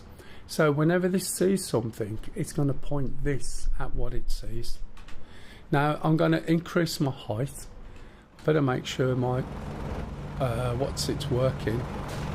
Yeah, I'm going to increase my height slowly and hopefully allow this fire control radar to look over the hill. So I'm going to scan, I'm going to go up. We'll hear a beep soon. That's because the altitude hold is unable to hold it. I've also got to be careful that we don't over torque. As we're going up, if this torque keeps going up too high, it'll be beeping and boxing. And then what that's going to do, as I said earlier, because the system can't deliver the power request I'm after, it's going to reduce the RPM to reduce the torque. If it reduces the RPM, my tail rotor is going to lose tail effectiveness, and I'm going to start dropping into, and then VRS as well. So let's keep going. 9 o'clock. Searching. Now, I don't know my way around it or to the depth I should, to be honest. So there may be a better way of achieving this.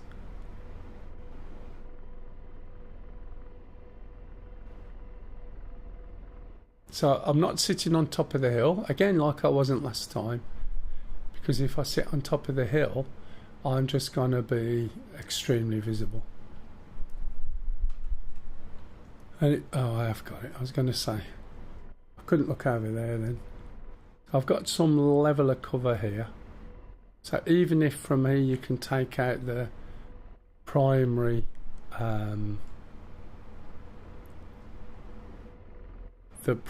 targets would be good, but we'll see.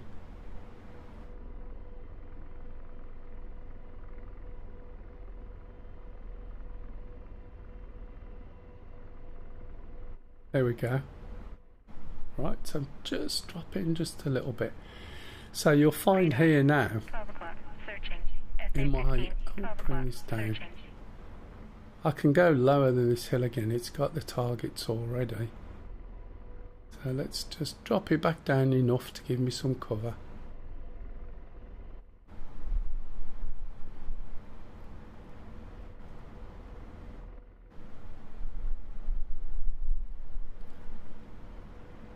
And hopefully I can.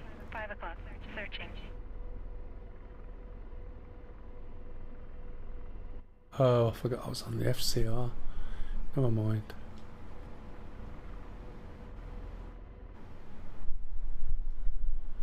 Right, okay. Let's see if this works.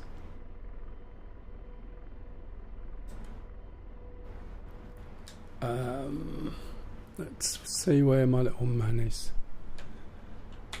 because I'm sure he's going to have a whale of time. Make sure he's got no weapon. I've got the doodads. Bobbinator 217 said, made an oops. Oh dear, what did you do? So why isn't that firing? Let's switch this thing off so we can see. Now I'm not sure why this isn't firing. You'll have your primary target on there, and then you'll have other targets, and you can also select your next target as well. And this should, in theory, if we were being able to see, show us what the target is. Can't see it though. Whether it's trying to fire through the trees or not, I don't know. Radar. 12 o'clock. Searching. Oh, I'm trying to work out why it's not firing at the moment. SA-15. 12 o'clock. Searching. Oh, that's not good. So why is that not working? He's not got the weapons. I have the weapons, or should have. There we go. Okay, so that's rifle. We follow it down. Try and follow it down. Let's see what happens. Will it hit the target or hit the trees? 6th wing. 4 o'clock. Searching. There you go. So it's taken a Strela out. These are the things I can see. So the next target, if I could actually see this, it should be switched on. And the problem is, right, with the best will in the world, and I'm climbing up here, I've got to be careful. With the best will in the world, where's the skill in this? It's good that it does it, the technology, and the fact it's a game and it does it all in the game. And it's not completely infallible or fallible, means the same thing, doesn't it? It just takes away from having two people. Rifle. So there's another one. And I could sit here and just go click, click, click, click, click, click until those missiles are gone. I don't know whether that actually hit anything. We'll have a look. I think that's gone. It should have switched on to next target if it would have blown it up. Rifle. Okay, click over there. You can see these are white ones. These are the radar controlled ones.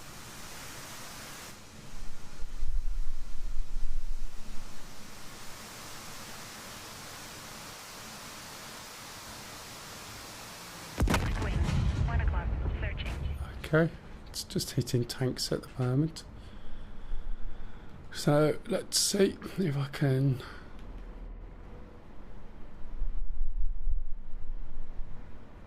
see anything better.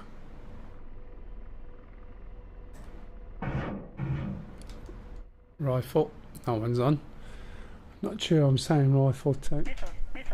Oh. Am I getting a missile at me? Yes, I am. No, it's not me.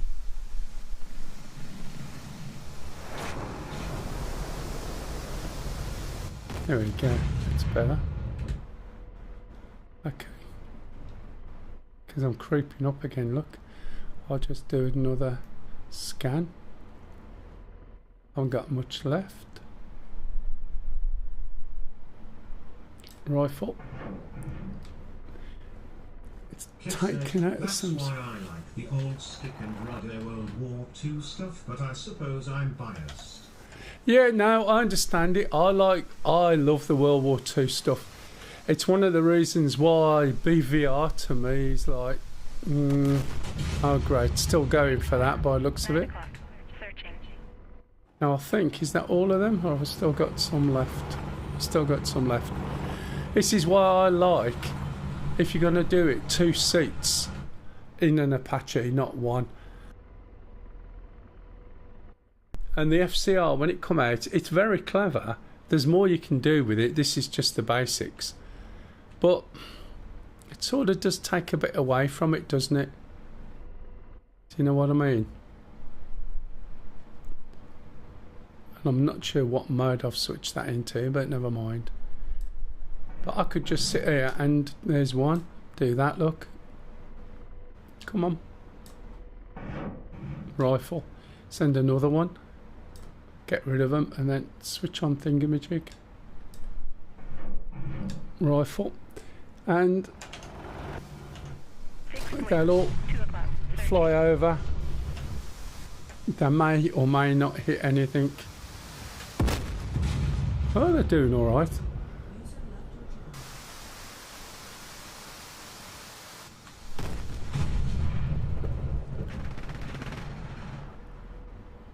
Okay, I think I got rid of them all. Yeah. So now what I'm going to do is let's go and switch to George. Okay. So what I'm going to do is go util. Switch. Oh, try and switch this off. 10 o'clock. Searching. Let's have a look.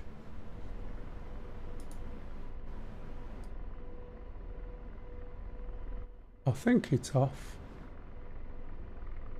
Looks like it might. No, FCR's not powered, yes. Okay. And now I'll switch George. We'll put him on over here. This time round I will Give him, Gun lost. Hellfire's up. give him the guns, and we can lift up a little bit and see what he can see. But he's going to need line of sight to send the fire the laser. So I'm going to have to look up. I'll tell George if I've got my head loose. I'll tend to look over there. There we go, look, see? So there's a gas truck, and I can just use this, cycle through all the different targets we can see, and we'll get rid of that. Laser on.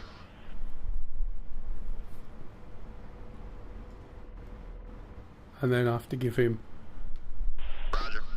permission to fire. Otherwise he's in fully auto mode. Is he going to do it or what?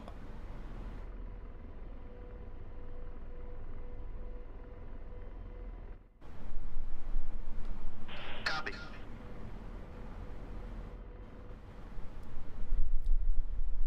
Not sure why you can't see it. I'm going to go up a bit more and hope the SAMs are done. Pick another target. Lasers off. Deslaving. Get rid of that there. Blazing. Give him permission to fire. Copy. Go on then, do it. So why is he not doing it? This is the Copy. bit. Firing. Thank you. Short. So he's fired now. And hopefully that'll go and hit the target and he's lasing. Now I'd rather be in the seat doing this. Target destroyed. There we go. I'm going to stop going up quite so much because I am rather high, because if we do have any SAMs there, I am going to be Deslave. shot down. Okay. That's got a zoo on it. Get rid of that. Give it a little short press. And it's like this just takes away too much. There he goes. Make sure he gets that one, although he will tell us. It's much better with two people.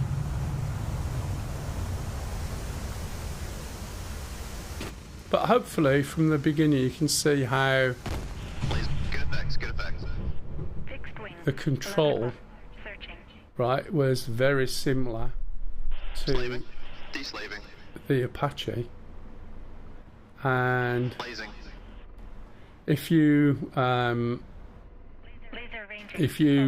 the Huey and then you learn the control system for the Shark, you'll find that this will be much easier to get your head around it, to be fair. Laser beaming forward, 12 o'clock. Those Missiles. are good hits. Laser beaming, 2 o'clock. That's not going to me, is it? Nope.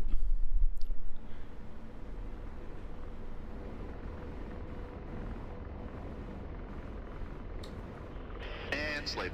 Deslaving. Tracking target. Laser on.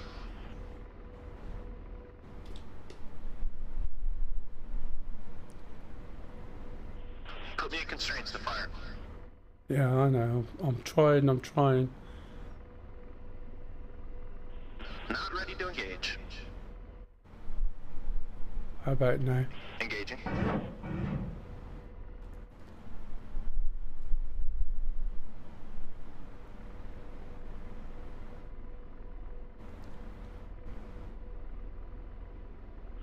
Laser. Target destroyed. And slave. Deslaving.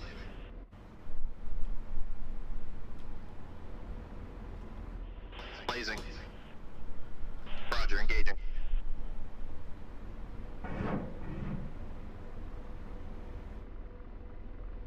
He's got to keep pointing that laser there, so it's not easy while I'm Good moving. effects, good effects. Okay, let's move, change position.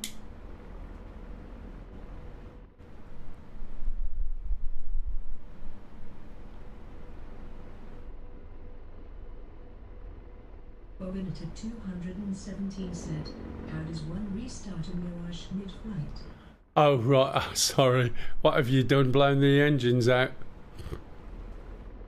Excuse me.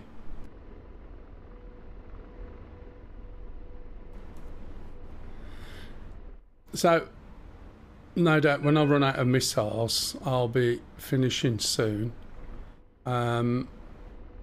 But that's the... installed out right at the top. Oh, right, yeah, you will do. That is the basics, okay?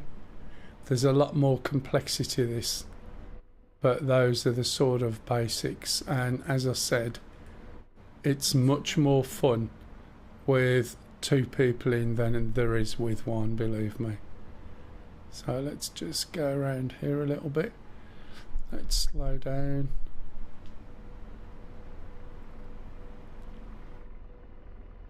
Let's sit over here, I think.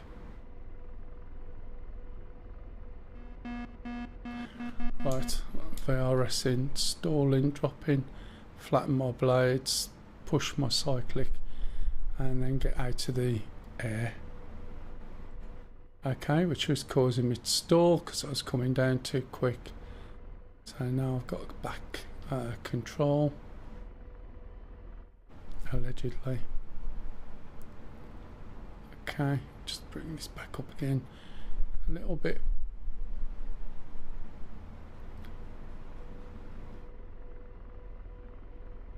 When you do start to drop for a variety of reasons, whether it's over talking or what, the problem is you're tending to want to push a collective or increase the collective, which you'll find very often is just going to exacerbate the situation, i.e. it's going to make it worse. So you want to flatten your blades. So I'm just trying to use the trim here to stop that a bit.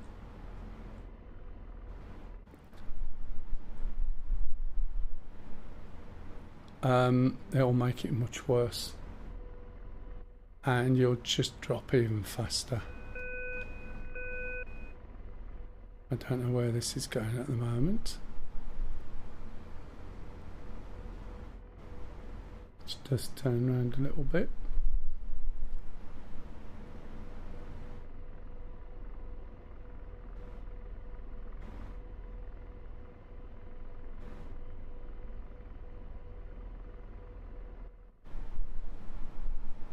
Start lifting up. Just trimming a little bit more to the left.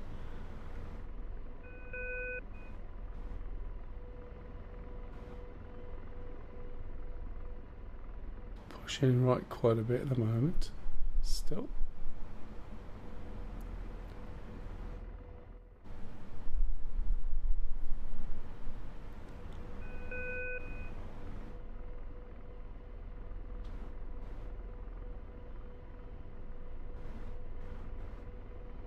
Get him to look over there.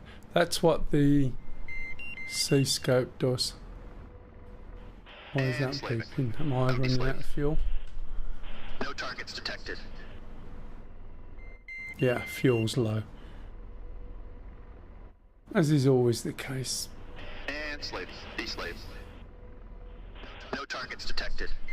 So here I've got to be careful because I'm likely to get shot by a rocket launcher on the top of one of those BDMs. I think it's the BDMs have got them. So it's beeping at me because of fuel. De-slaving. I made it on the road to your left. Blazing. Oh, you did, you landed.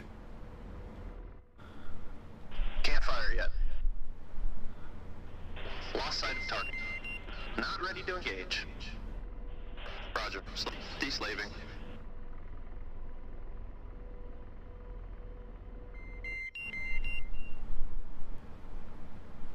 It's a lot of trucks.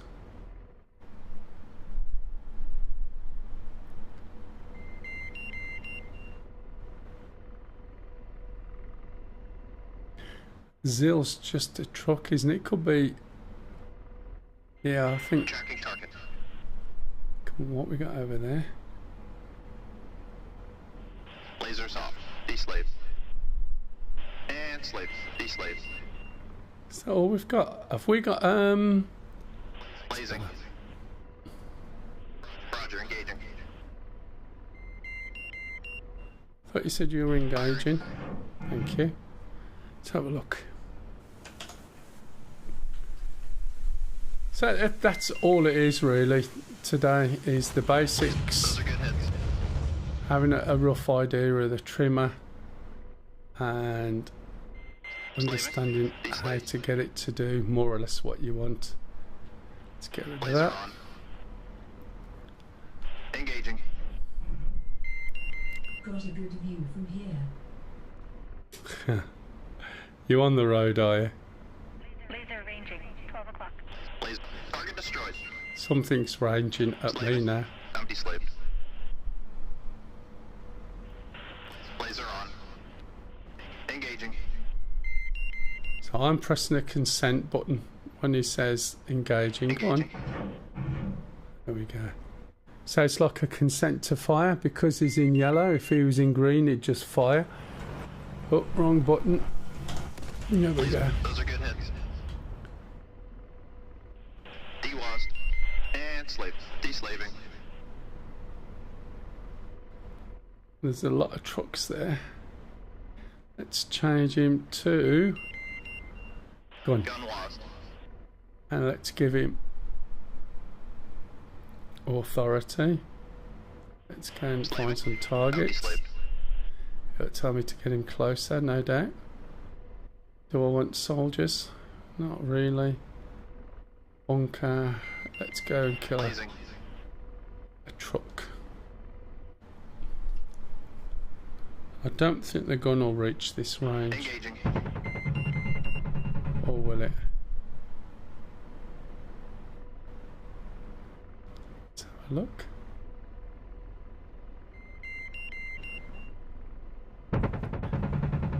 I've got no fuel. I'm running out of fuel, by the way. Oh, it will reach that range. M30s sound good. Yeah.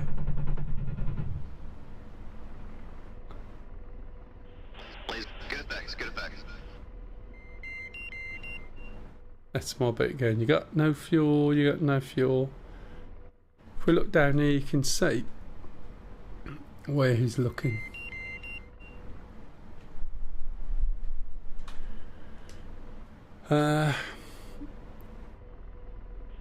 Slaving.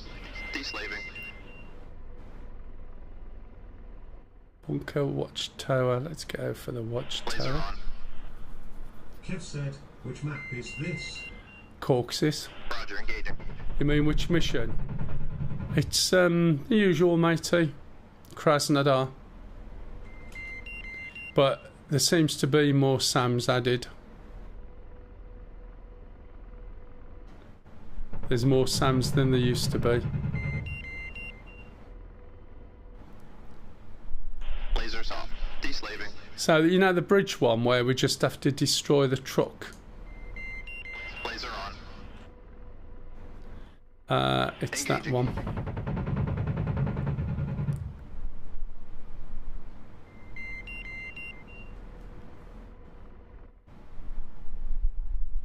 Lasers off. Smell of ground Deslave. attack? Yeah, variable ground attack, that's the one. I haven't gone through the mission yet, I can do that in a minute. Target in range.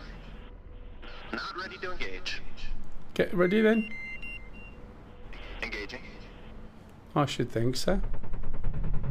I could drink a cup of tea. I'll give it a bit of time to reach.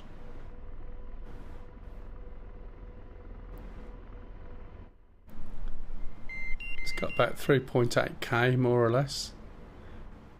There we go. K66 infantry.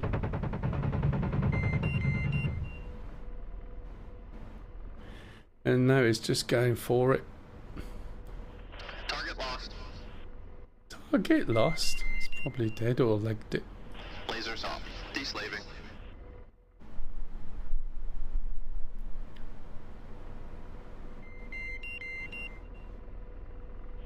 Laser on. Go for that.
Oh, I do apologise. I've been talking to you. Yeah, thanks, Kev.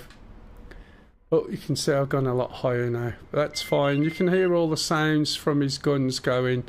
There's a little bit of armour down there. Lasers off. D-slave.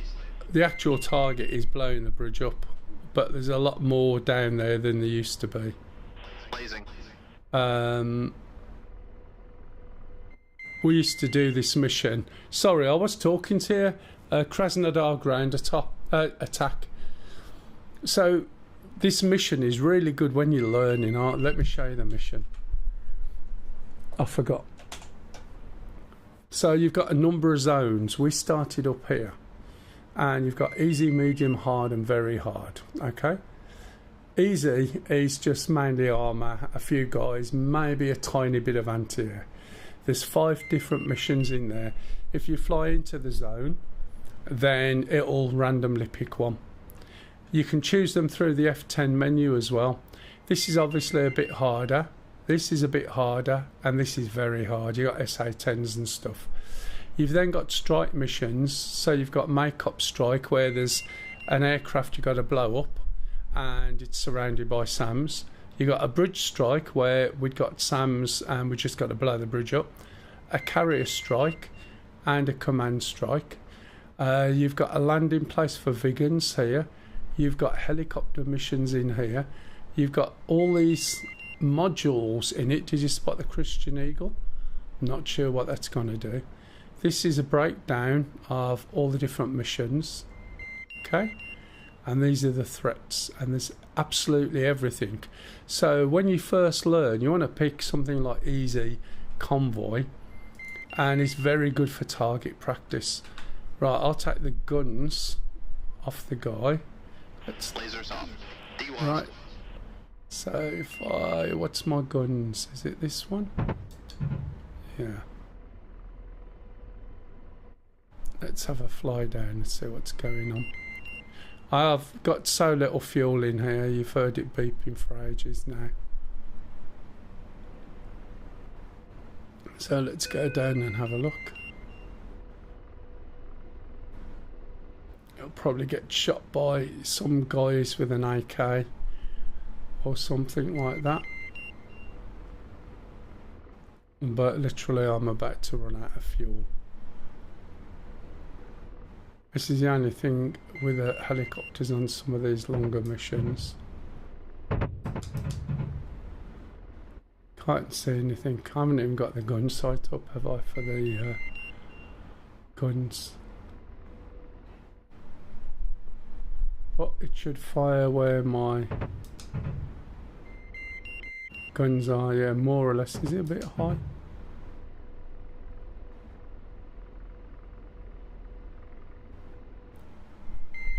Let's have a look. As I said, I don't think I'll last long here. I'll get shot down by something.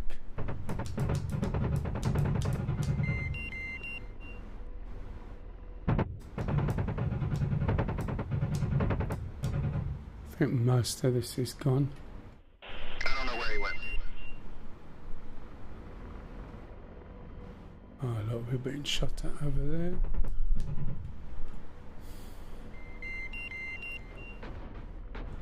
Rotor RPM high. Rotor RPM high. Rotor RPM high. Gun's gone. Rotor RPM Oh no, high. there it is. Rotor RPM high. Rotor RPM high. Rotor RPM high. Rotor RPM high. Rotor RPM high. Rotor RPM high. I don't know where he went. 2 out. Rotor RPM high. Been shot now. Engine 2 out. Yeah, I Rotor thought so. RPM high. Engine 2 But out. as a general sort of, just this is how you start, this is how you get moving, these are the weapons that you're afforded, how to use co-pilot gun in a basic sort of way. There's a couple of missile types on there which was utilising the FCR and that, which is probably a good enough primer for somebody who's going to the Apache for the first time. Obviously we can see there's a little bit of armour down here, a few guys. But it's a little bit more interesting than the bog standard training mission we use, which is mostly just shooting stuff that doesn't really do a lot back. And I think that's it for today. So it sounds like it might be time for a cup of tea. Has anyone got any questions? As I said, if you want to fly the Apache, I would always recommend going from the Huey to the... See you later, guys. Are you off, Cock? Yeah. Were you off to make me a cup of tea? Yeah, I heard you now. That's good, thank you. So I would say Huey, Shark, don't have to buy them. Use the free 2-week trial. And then do the Apache, and it will make your life a lot easier. Got Snakey. Oh, we got Dampy. I'm going to pass you over to Dampy. Oh, hey, lavish Mr. 89. Thank you very much for that. I'm going to have to mute that. Lavish Mr. 89. Cheers, Kev. Catch you later, buddy. Right, I'll pass you all on to Dampy. And then I'll stop the streams. Mr. 89 said, is the game free or what? You can download the game for free, and you can use the modules for free. You get 2 free modules, and the other modules you can use for 2 weeks each. Okay? Anyway, guys, I've got to go. Thank